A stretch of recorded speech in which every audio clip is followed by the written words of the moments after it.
আমি আজি কাঞ্চনপুৰ গাঁও পঞ্চায়তৰ মোৰ জন্ম হোৱাৰ পিছত কাঞ্চনপুৰ গাঁও পঞ্চায়তৰ বিজেপিৰ হৈ প্ৰথম মিটিং আজি কাঞ্চনপুৰ গাঁৱত অনুষ্ঠিত হৈছে। মানুহখিনি এতিয়া জাগ্ৰত হৈছে, মানুহখিনি এতিয়া বৰ্তমান শিক্ষিত হৈছে, মানুহখিনি গম পাই আছে যে কেনেকৈ চলিলে বৰ্তমান চেণ্ট্ৰেলত চৰকাৰ আছে বিজেপি, অসমত চৰকাৰ আছে বিজেপি। যদি আমি চৰকাৰৰ লগত মিলিজুলি নাথাকোঁ, আমি কোনো ধৰণৰ কাম কাজ কৰিব নোৱাৰোঁ বা নাপাওঁ। আজি শিক্ষাৰ ক্ষেত্ৰতে কওক, আপোনাৰ মেডিকেলৰ ক্ষেত্ৰতে কওক, আপোনাৰ ব্যৱসায়ীৰ ক্ষেত্ৰতে কওক, যিকোনো কাম কওক, আমাৰ চৰকাৰৰ লগত মিলিবই লাগিব। আৰু আজি আমি কাঞ্চনপুৰ গাঁও পঞ্চায়তত বিজেপি দলৰ কামৰ প্ৰতি আকৃষ্ট হৈ আমি কাঞ্চনপুৰ গাঁও পঞ্চায়তৰ আমি 10খন ৱাৰ্ডৰ সদস্য আমাৰ মণ্ডল কংগ্ৰেছৰ 10 বছৰ কাল তেখেত মণ্ডল কংগ্ৰেছৰ ছেক্ৰেটাৰী আছিলে। তেখেত আজি কংগ্ৰেছ দল ত্যাগ কৰি বিজেপি দলত তেখেত যোগদান কৰিছে। আমাৰ যুৱ কংগ্ৰেছৰ প্ৰেচিডেণ্ট, যুৱ কংগ্ৰেছৰ ছেক্ৰেটাৰী, আমাৰ বুথ কমিটিৰ প্ৰেচিডেণ্ট ছেক্ৰেটাৰী, কংগ্ৰেছৰ বিভিন্ন কৰ্মকৰ্তাসকল কংগ্ৰেছ দল ত্যাগ কৰি আজি বিজেপি দলত যোগদান কৰিছে। আপোনালোকে চাব, যোৱা 5 বছৰত কাঞ্চনপুৰ গাঁও পঞ্চায়তত এজিপি আৰু বিজেপি দলৰ হৈ 5জন ৱাৰ্ড সদস্য জিকিছিলে। আপোনালোকৰ আগত মই এবাৰ কথা দিছোঁ, এইবাৰ নিৰ্বাচনত আমি 10খন ৱাৰ্ডতে আমি সদস্যক নিৰ্বাচিত কৰিম, আঞ্চলিক পঞ্চায়তক আমি নিৰ্বাচিত কৰিম, বিজেপি দলৰ হৈ আমি গোটেই পঞ্চায়তটোই দখল কৰিম। আপুনি আগতে কোন দলৰ পৰা নিৰ্বাচিত? মই আগতে কংগ্ৰেছ দলৰ পৰাই নিৰ্বাচিত হৈছিলোঁ কাঞ্চনপুৰ গাঁও পঞ্চায়ত। আমি এবাৰ নতুনকৈ চামগুৰি সমষ্টিত অন্তৰ্ভুক্ত হৈছোঁ। ৰকিবুল হুছেইন ডাঙৰীয়াক আপোনালোকে গো মাংস আৰু গাহৰি মাংস সেইবিলাক লৈ ব্যস্ত হৈ থাকিবলৈ দিয়ক। আমি দলৰ কাম কৰিব লাগে, পঞ্চায়ত নিৰ্বাচন জিকিব লাগিব। 2026 চনত চামগুৰি, ৰূপহী, ঢিং, লাহৰীঘাটৰ পৰা আমাৰ মিত্ৰজোঁটৰ পৰা আমি MLA বনাব লাগিব। আমি সেইটো লৈ লাগি আছোঁ। ৰকিবুল হুছেইনৰ এই তৰল মন্তব্য লৈ আমি লাগি থকা নাই। তেখেতক আপোনালোকে কওক যে আপুনিতো তৰল মন্তব্য কৰি জিকিছে, মিয়া এলেকাততো এতিয়া গৰু কটা বন্ধ হৈ গৈছে। তেখেতেতো এইটোৱে বিচাৰিছিলে। এতিয়া আমাৰ এই মুছলমান সমাজত আহি পেলাই তেওঁ কি ধৰণে ৰিপ্লাই দিব, কি জবাব দিব, সেই বিষয়ে তেখেতে চিন্তা চৰ্চা কৰক। আমি সেইটো লৈ লাগি থকা নাই।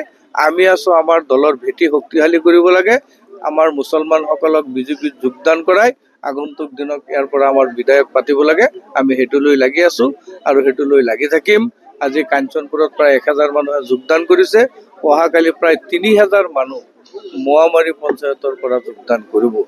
এনেদৰে চামগুৰি সমষ্টিত এনেদৰে প্ৰত্যেক দিনেই আমাৰ কাৰ্যসূচী চলি থাকিব আৰু হাজাৰ হাজাৰ মানুহে ভাৰতীয় জনতা পাৰ্টি অসম গণ পৰিষদৰ মিত্ৰজোঁটত যোগদান কৰিব। ৰকিবুল হুছেইন ডাঙৰীয়াই গৰু মাংস লৈ ব্যস্ত হৈ থাকি তেখেত ঘৰত এইটো কাঞ্চনপুৰ পঞ্চায়তৰ 1000তকৈ অধিক মানুহে আজি যোগদান কৰিছে। ইয়াতে পঞ্চায়তৰ সভানেত্ৰী, পঞ্চায়তৰ 10জন ৱাৰ্ড মেম্বাৰ, কাউন্সিলাৰ সহ ইয়াতে মণ্ডল কংগ্ৰেছৰ সাধাৰণ সম্পাদককে প্ৰমুখ কৰি মণ্ডল কংগ্ৰেছৰ বিষয়ববীয়াসকলে যোগদান কৰিছে। বহুত আমাৰ ছিনিয়ৰ মানুহ, বুঢ়া মানুহ, মহিলাসকলে আজি যোগদান কৰিছে।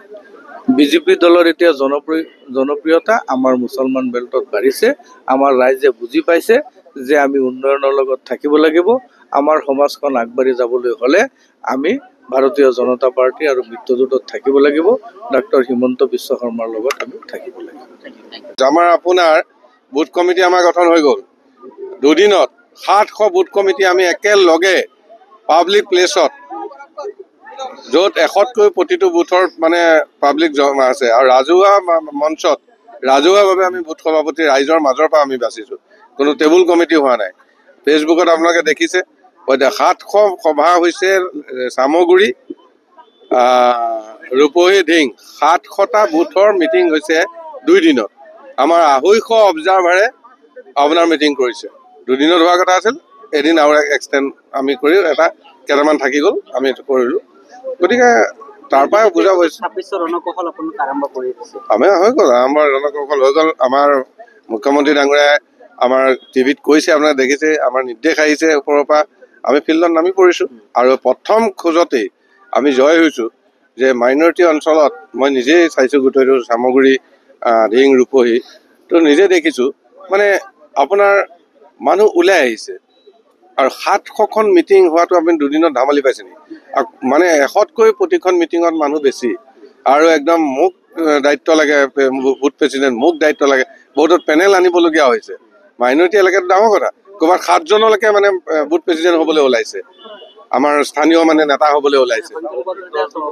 চামগুৰিত 10জন হৈছে এটা বুথত, এনেকুৱা হৈছে। এতিয়া আমি চিলেক্ট কৰাই সমস্যা হৈ গৈছে যে কাক মানে বুথ প্ৰেচিডেণ্ট দিম, এনেকুৱা এটা হৈ গৈছে। এনেকুৱা এইটো ভাল লক্ষণ বিজেপিৰ কাৰণে।